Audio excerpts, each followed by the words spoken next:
नमस्कार दोस्तों सभी को। हमारी वर्ल्ड ज्योग्राफी की जो सीरीज चल रही है उसमें हमने पिछली क्लास में वर्ल्ड ज्योग्राफी की में जो टॉपिक चल रहा था विश्व के जलवायु प्रदेशों के बारे में चर्चा की थी। आज का जो हमारा टॉपिक है विश्व का जलवायु वर्गीकरण, उसके बारे में चर्चा करेंगे। देखिए दोस्तों, सबसे पहले कि जलवायु का जो वर्गीकरण किया जाता है मुख्य रूप से किन उपागमों के आधार पर किया जाता है। तो जलवायु वर्गीकरण के लिए तीन मुख्य उपागम होते हैं।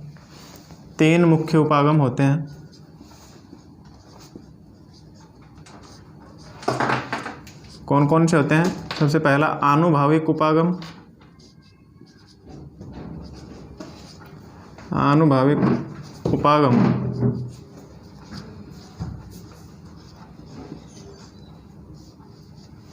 दूसरा है जननिक उपागम,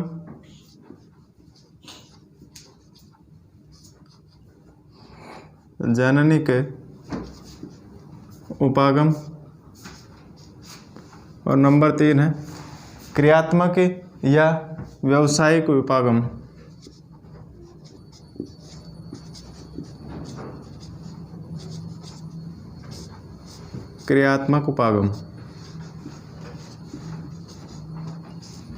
ठीक है, क्रियात्मक या फिर व्यवहारिक उपागम। सबसे पहले हम आनुभाविक उपागम जलवायु की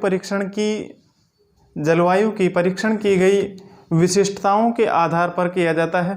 ठीक है, आनुभाविक उपागम जलवायु की परीक्षण की गई विशिष्टताओं के आधार पर किया जाता है। इस उपागम में जलवायु के विभिन्न तत्वों के उपलब्ध आंकड़ों एवं प्राकृतिक वनस्पतियों पर क्या होता है, जलवायु के प्रभाव को आधार बनाया जाता है। किसमें? आनुभाविक उपागम में। ठीक है, तथा कोपेन और थार्नथवेट का जो वर्गीकरण है उस वर्गीकरण को इसी श्रेणी में रखा गया है। जबकि जो जननिक वर्गीकरण अर्थात पीढ़ी दर पीढ़ी वर्गीकरण विभिन्न प्रकार की जलवायु की उत्पत्ति के कारणों के आधार पर किया जाता है। लेकिन जो व्यवहारिक वर्गीकरण या व्यवहारिक उपागम है या क्रियात्मक वर्गीकरण, ठीक है, इस क्रियात्मक या व्यवहारिक वर्गीकरण का जो आधार है वह जलवायु का अन्य वस्तुओं पर पड़ने वाला प्रभाव है। ठीक है, जलवायु का अन्य वस्तुओं पर पड़ने वाला प्रभाव है, जिसके द्वारा विशिष्ट समस्याओं के समाधान में क्या होती है, सहायता मिलती है। ठीक है, विशिष्ट समस्याओं के समाधान में सहायता मिलती है। अब इसके बाद में नेक्स्ट कि विश्व के जलवायु वर्गीकरण मुख्य रूप से किन किन विद्वानों के सर्वाधिक रूप से मान्य हैं। तो उनमें सबसे पहले कोपेन का जलवायु वर्गीकरण और थार्नथवेट का जलवायु वर्गीकरण, जो कि विश्व के जलवायु वर्गीकरण के लिए महत्वपूर्ण है। दोनों के ही द्वारा जो जलवायु वर्गीकरण किया गया है वह सर्वमान्य है। ठीक है, तो हम सबसे पहले पढ़ेंगे कोपेन का जलवायु वर्गीकरण।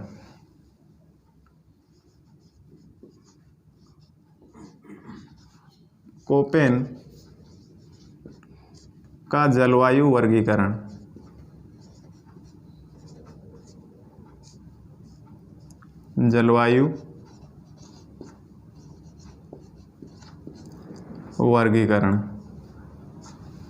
ठीक है, देखिए मित्रों,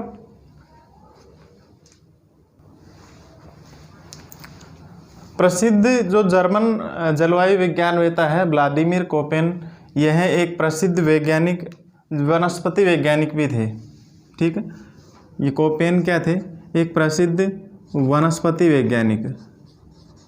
ठीक है, यह एक प्रसिद्ध वनस्पति वैज्ञानिक भी थे।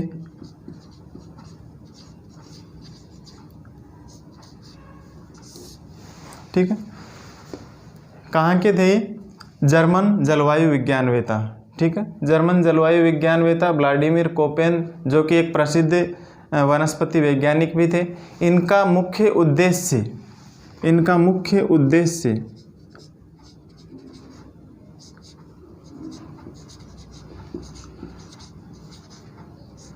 ठीक है, इनका मुख्य उद्देश्य क्या था? जलवायु समूहों की ऐसी सीमाएं निर्धारित करना जो वनस्पति प्रदेशों की सीमाओं से मेल खाती हो। ठीक है, जलवायु समूहों की जलवायु समूहों की ऐसी सीमाएं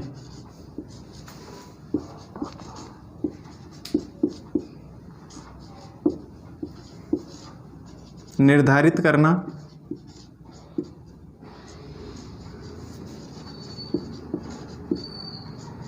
ठीक है। इसका प्रमुख उद्देश्य जलवायु समूहों की ऐसी सीमाएं निर्धारित करना था जो वनस्पति प्रदेशों की सीमाओं से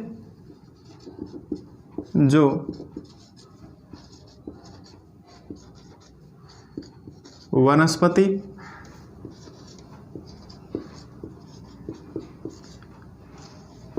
प्रदेशों की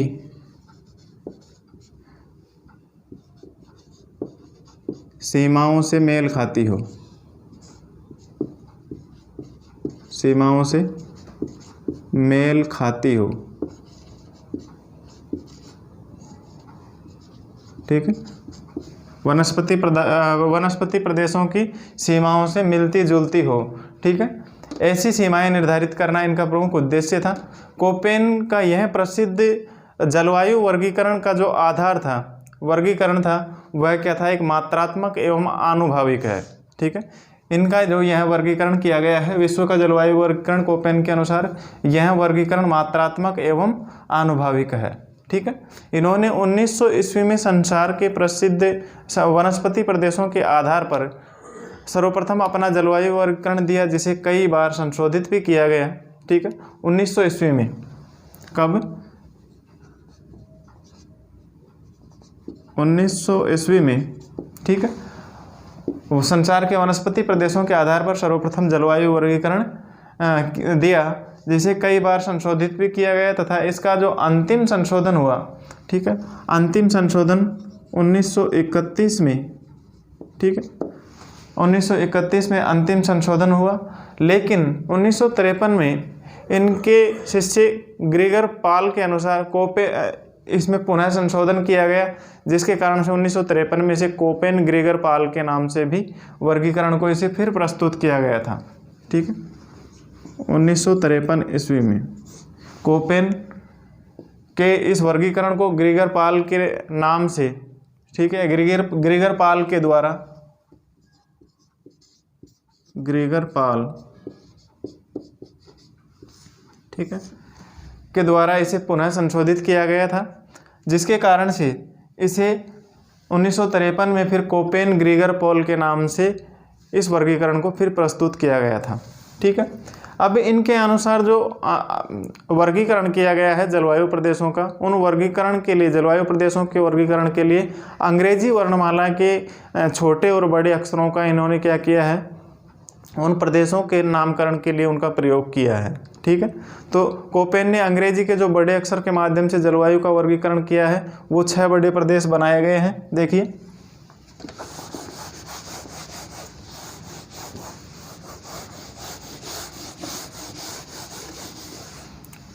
अंग्रेजी वर्णमाला के बड़े अक्षरों के माध्यम से, बड़े अक्षर कौन कौन से लिए हैं ना, A, B, C, D, E और H। ठीक है। ये 6 बड़े अक्षर अंग्रेजी वर्णमाला के इन्होंने क्या किए हैं, जलवायु प्रदेश के वर्गीकरण के लिए हैं। ठीक है। और 6 बड़े प्रदेश इनके माध्यम से बनाए हैं। सबसे पहला उष्ण विषुवत रेखा के आसपास का जो भाग है वह उष्ण मतलब गर्म प्रदेश है, और वहाँ पर जो वर्षा वाला क्षेत्र है, ठीक है, आर्द्र। ठीक है। उष्ण एवं आर्द्र जलवायु वाले आर्द्र प्रदेश को इन्होंने ए जलवायु प्रदेश नाम दिया था। ठीक है। फिर उसके बाद में लिया बी जलवायु प्रदेश, अर्थात उष्ण प्लस शुष्क, गर्म है और वहाँ पर वर्षा भी नहीं होती है।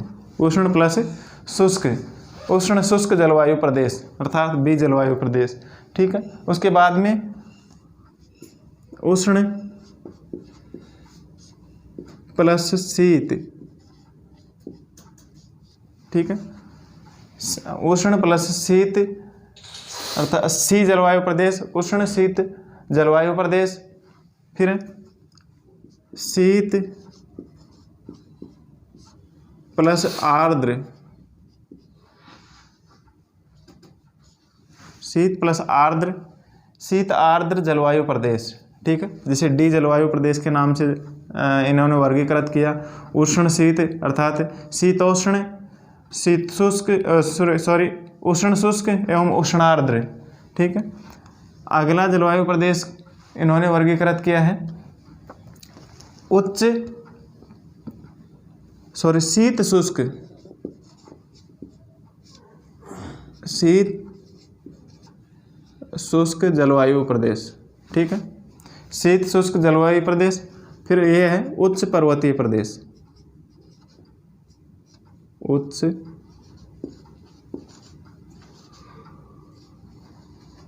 पर्वतीय जलवायु प्रदेश, ठीक है, उच्च पर्वतीय जलवायु प्रदेश, ठीक है। तो इस प्रकार से इन्होंने इन अंग्रेजी वर्णमाला के बड़े अक्षरों के आधार पर 6 बड़े प्रदेश बताए हैं। अब इन्होंने इनके क्या लक्षण बताए हैं, 6 बड़े जो जलवायु प्रदेश इन्होंने जलवायु समूह बताए हैं, ठीक है। ए उष्ण कटिबंधीय जलवायु प्रदेश, ठीक है। बी उष्ण शुष्क या शुष्क जलवायु प्रदेश। सी कोष्ण जलवायु प्रदेश, ठीक है। इसे शीत उष्ण कोष्ण भी कह सकते हैं, कोष्ण जलवायु प्रदेश, ठीक है। ये हो गया उष्ण कटिबंधीय,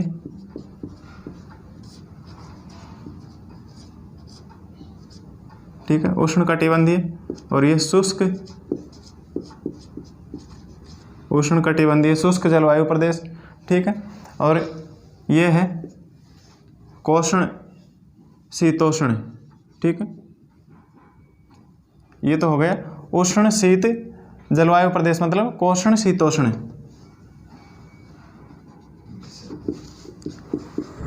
कोष्ण शीतोष्ण जलवायु प्रदेश, ठीक है। और यह है शीत वन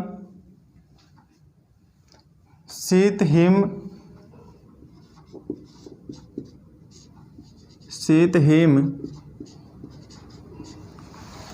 वन जलवायु प्रदेश, ठीक है।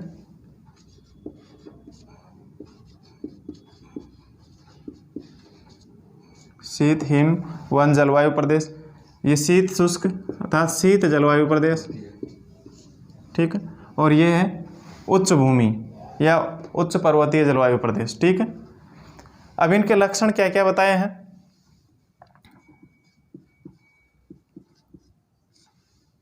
कौन कौन से लक्षण बताए हैं। यहाँ पर जो उष्ण कटिबंधीय जलवायु प्रदेश इन्होंने जलवायु समूह बताया है, उसका लक्षण बताया है कि सभी महीनों का जहाँ पर औसत तापमान क्या है 18 डिग्री सेल्सियस से अधिक, सभी महीनों का तापमान 18 डिग्री सेल्सियस से अधिक, ठीक है। वहाँ पर कौन सा जलवायु समूह बताया है, उष्ण कटिबंधीय जलवायु समूह की बात की है इनके द्वारा, ठीक है। अगले जलवायु समूह की विशेषता क्या बताई है इन्होंने, शुष्क जलवायु प्रदेश की या शुष्क जलवायु समूह की विशेषता इनके द्वारा बताई गई है कि वर्षा की तुलना में क्या है, वर्षा की तुलना में वाष्पीकरण की अधिकता, ठीक है, वर्षा की तुलना में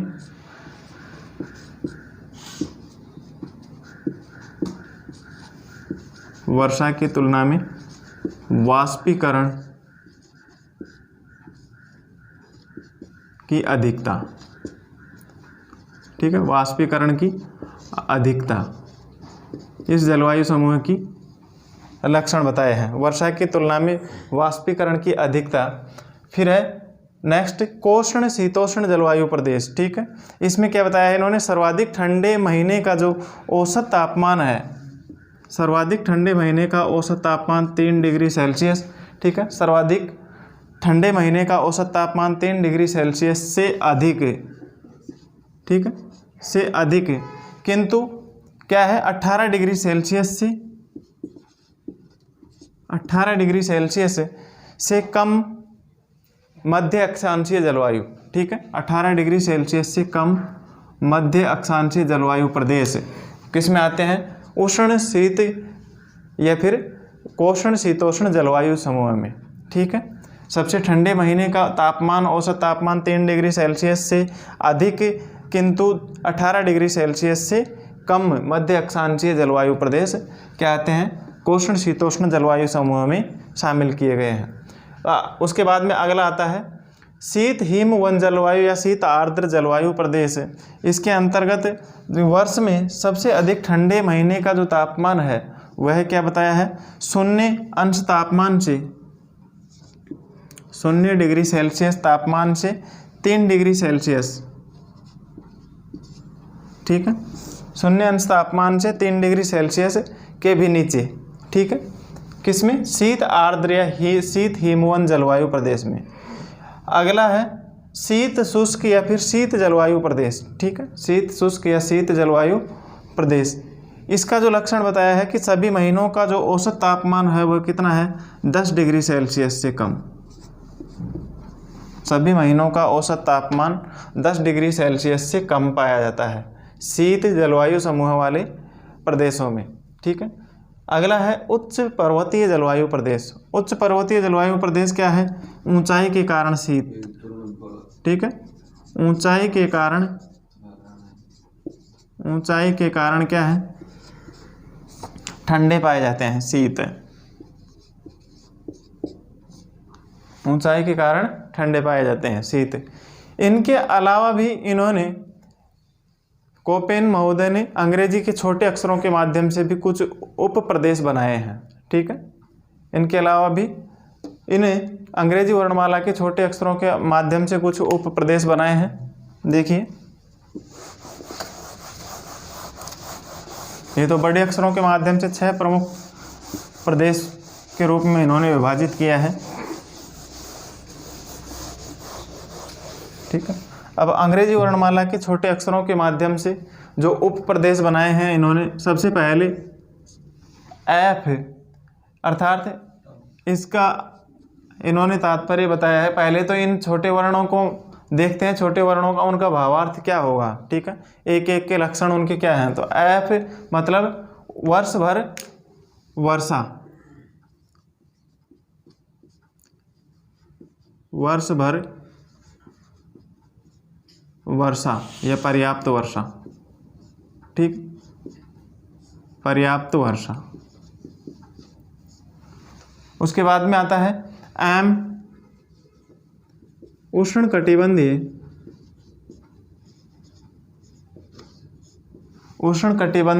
मानसूनी वर्षा। ठीक है, एम फॉर उष्णकटिबंधीय मानसूनी वर्षा। ठीक है, इसका इन्होंने ये भावार्थ बताया इस स्मॉल एम का, कि उष्णकटिबंधीय मानसूनी वर्षा वाले प्रदेश के लिए क्या प्रयोग करेंगे, स्मॉल एम का प्रयोग। ठीक है, एस समर शुष्क। ठीक है, समर शुष्क मतलब ग्रीष्म ऋतु शुष्क। ठीक है, उसके बाद में आता है डब्लू, विंटर शुष्क मतलब शीत ऋतु शुष्क, शीत ऋतु शुष्क। ठीक है, एफ वर्ष भर वर्षा, M monsoonal rain, S summer शुष्क, डब्लू विंटर शुष्क। ठीक है, उसके बाद में है ए मतलब ग्रीष्म ऋतु में अत्यंत गर्मी एवं सबसे गर्म महीने का तापमान क्या है, 22 डिग्री सेल्सियस से अधिक। ग्रीष्म ऋतु में अत्यंत गर्मी एवं सबसे गर्म महीने का तापमान कितना, 22 डिग्री सेल्सियस से अधिक बताया है। ठीक है, फिर बी, ग्रीष्म ऋतु में शीतलता एवं सबसे गर्म महीने का तापमान क्या, 22 डिग्री सेल्सियस से कम। ठीक है, ग्रीष्म ऋतु में शीतलता एवं सबसे गर्म महीने का तापमान क्या है, 22 डिग्री सेल्सियस से कम। ठीक है, उसके लिए कौन से वर्ड का प्रयोग किया इन्होंने, स्मॉल बी का। ठीक है, उसके बाद में आता है सी, स्मॉल सी। इसके लिए शीत ऋतु शीतल एवं छोटी तथा वर्ष के 8 महीनों का तापमान कितना 18 डिग्री सेल्सियस से अधिक, 18 डिग्री सेल्सियस से अधिक। ठीक है, स्मॉल सी शीत ऋतु शीतल एवं छोटी तथा वर्ष के 8 महीनों का तापमान कितना 8 डिग्री सेल्सियस से अधिक है। ठीक है, उनके लिए कौन से शब्द का प्रयोग किया इन्होंने, स्मॉल सी का। उसके बाद में स्मॉल डी। ठीक है, स्मॉल डी के लिए इन्होंने बताया कि सबसे ठंडे महीने का जो औसत तापमान है, सबसे ठंडे महीने का औसत तापमान 18 डिग्री सेल्सियस से कम। ठीक है, 18 डिग्री सेल्सियस से कम जहाँ पर है, ऐसे जलवायु समूह को किस में शामिल किया जाएगा, उसके लिए कौन से शब्द का प्रयोग किया जाएगा, स्मॉल डी के लिए। ठीक है, स्मॉल डी का। उसके बाद में है एन, कोहरे की भरमार, कोहरे की भरमार। ठीक है, मतलब कोहरा युक्त प्रदेशों के लिए इन्होंने किस शब्द का प्रयोग किया, स्मॉल एन शब्द का। ठीक है, उसके बाद में है H, small H. Small H के लिए इन्होंने किया कि औसत वार्षिक तापमान जहाँ पर 18 डिग्री सेल्सियस से अधिक है। ठीक है, औसत वार्षिक तापमान जहाँ पर 18 डिग्री सेल्सियस से अधिक है, उन प्रदेशों के लिए इन्होंने स्मॉल एच का प्रयोग किया। ठीक है, उसके बाद में आता है स्मॉल के। ठीक है, स्मॉल के, इसके लिए बताया इन्होंने कि औसत वार्षिक तापमान जहाँ पर 18 डिग्री सेल्सियस से कम है, औसत वार्षिक तापमान 18 डिग्री सेल्सियस से कम है, ऐसे प्रदेशों के लिए इन्होंने स्मॉल के शब्द का प्रयोग किया। ठीक है, फिर वर्षा ऋतु से ठीक पहले ग्रीष्म ऋतु, वर्षा ऋतु से ठीक पहले ग्रीष्म ऋतु के लिए इन्होंने किस शब्द का प्रयोग किया, स्मॉल जी का। वर्षा ऋतु से ठीक पहले ग्रीष्म ऋतु। ठीक है, इसके लिए क्या, कौन से शब्द का प्रयोग किया, स्मॉल जी का प्रयोग किया। ठीक है, उसके बाद में आई, स्मॉल आई।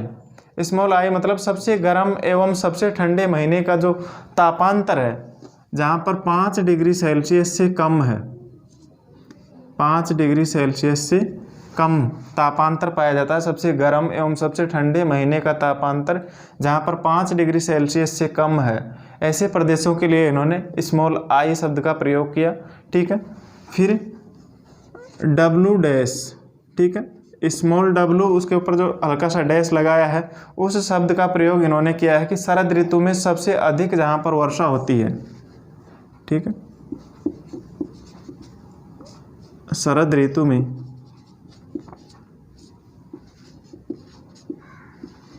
अधिक वर्षा,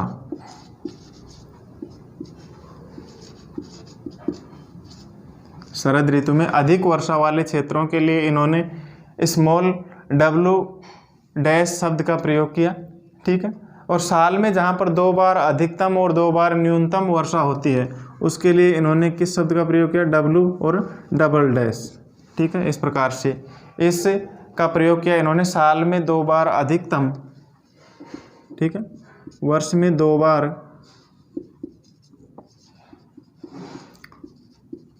अधिकतम एवं 2 बार न्यूनतम।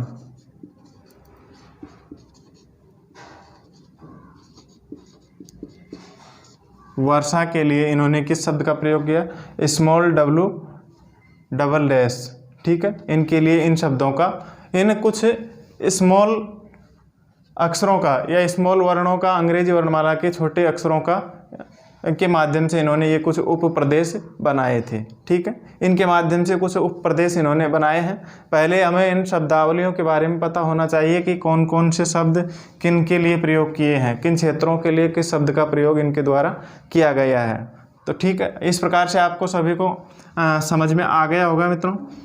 आगे है, इनके अलावा इन्होंने जो अंग्रेजी वर्णमाला के कुछ बड़े अक्षर जो कि 6 बड़े अक्षर हैं उनके अनुसार 6 बड़े प्रदेश बनाए हैं तथा कुछ छोटे अक्षरों के माध्यम से इन्होंने उप प्रदेश बनाए थे। ठीक है, इनके अलावा भी इन्होंने उप प्रदेशों के लिए क्या किया है, अंग्रेजी के कुछ बड़े अक्षर और भी लिए हैं, जैसे कि कैपिटल टी।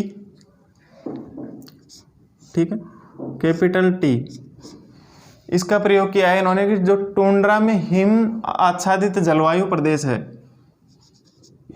टुंड्रा प्रदेशों में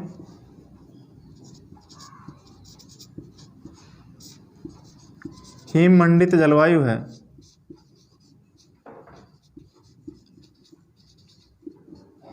हिम आच्छादित प्रदेश। ठीक है, टुंड्रा की हिम आच्छादित प्रदेशों के लिए क्या किया है, हिम आच्छादित जलवायु के लिए टी, कैपिटल टी का प्रयोग किया है तथा कैपिटल एस। ठीक है, इसका प्रयोग कहाँ पर किया है, अर्ध शुष्क या सवाना जलवायु के लिए, अर्ध शुष्क या फिर सवाना जलवायु के लिए, सवाना जलवायु। ठीक, सवाना जलवायु के लिए कैपिटल एस शब्द का प्रयोग किया है तथा कैपिटल डब्लू इसका प्रयोग किया है इन्होंने शुष्क मरुस्थलीय जलवायु प्रदेश के लिए या मरुस्थलीय जलवायु प्रदेश के लिए। ठीक है, शुष्क या मरुस्थलीय जलवायु प्रदेश के लिए इन्होंने क्या किया है, कैपिटल डब्ल्यू शब्द का प्रयोग किया है। ठीक है, उपरोक्त अंग्रेजी वर्णमाला के अक्षरों के आधार पर ही इन्होंने क्या किया है, विश्व के विभिन्न जलवायु प्रदेशों को क्या किया है, इनके माध्यम से ही विभिन्न जलवायु प्रदेशों में बांटा है विश्व को। ठीक है, अब देखते हैं हम इनके आधार पर इन्होंने कौन कौन से प्रमुख जलवायु प्रदेशों को वर्गीकृत किया है, या अर्थात अंग्रेजी वर्णमाला के छोटे और बड़े अक्षरों के आधार पर इन्होंने विश्व को कौन कौन से जलवायु प्रदेशों में वर्गीकृत किया है, उनके बारे में हम आगे चर्चा करते हैं। आज की क्लास हमारी अब यहीं पे समाप्त कर देते हैं। नेक्स्ट जो इन प्रदेशों के आधार पर इन्होंने विश्व का जो वर्गीकरण किया है उनके लिए हम नेक्स्ट क्लास में चर्चा करेंगे। ठीक है, धन्यवाद मित्रों।